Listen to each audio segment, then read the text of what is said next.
Salutare fraților și bună dimineața, sau depinde când vă treziți sau când vedeți acest videoclip. Astăzi o să fac micul dejun. Micul dejun sau... Da, hai să zicem așa. Acum spargem un ou. O să vă fac și o rețetă. Așa îmi place mie să mănânc. Deci, aoleu, spargem un ou. Uite.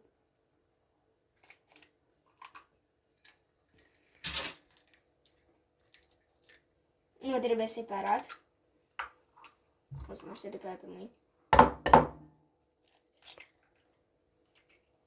Stați că a căzut puțină coajă. Așa. Bun, acum o să luăm o linguriță. O linguriță mai mare. Stai să-mi iau un șervețel. Așa am schimbat, n-am mai luat cum se numește, o lingură, am luat o figuriță că se poate mai bine. Și acum o să luăm de aici, uitați ce o farfurie. Este cam mică, dar să tai brânza pe ea ca să torn direct acolo.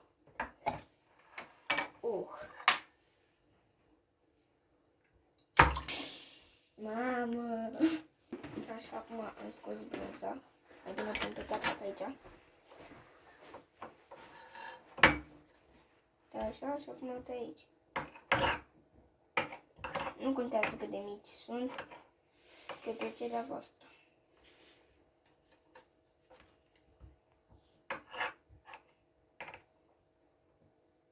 Bine, puteți să puneți orice brânză. Am pus din asta telemea, doar că nu fac nicio reclamă.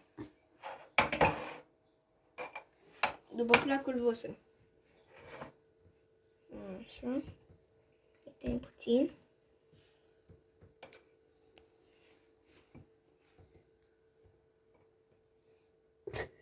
O cam rup cu mâna și îmi vine să râd.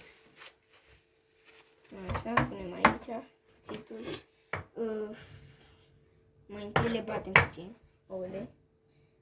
Ia, uitați-vă aici. Nu mă prea pricep să le bat, dar încerc să fac tot ce pot. Revin după ce îl bat și pun și brânza. Așa, am bătut. Punem brânza. Cred că mai trebuie puțin. O să mai trebuie puțin. Așa. Punem și cealaltă parte, că am mai făcut. Așa, punem acolo. Mai amestecăm puțin gaz să se facă fel așa. Și haideți să dăm drumul la aragaz. Așa. Acum o să luăm uleiul. Iau pe acesta. Sper că acesta este un... A, ba da, el e. Așa, trebuie să pun foarte, foarte puțin. Nu chiar foarte puțin, dar trebuie puțin.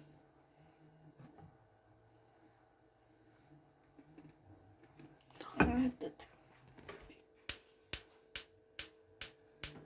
Am dat drumul la ou. Acum o să turnăm. Nu? Trebuie să amestecăm să se încălzească puțin uleiul. Așa, da. Nu prea știu eu. Dar încercăm cum putem. Du-te, ia-ți o lingură. Așa, acum punem compoziția.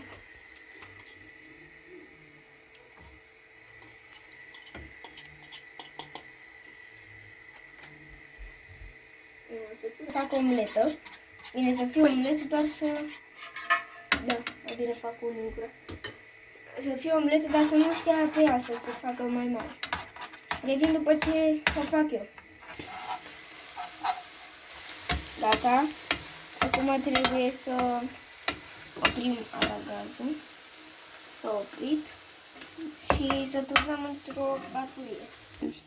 Așa. Sper că pot. Mamă, ce delicios pare.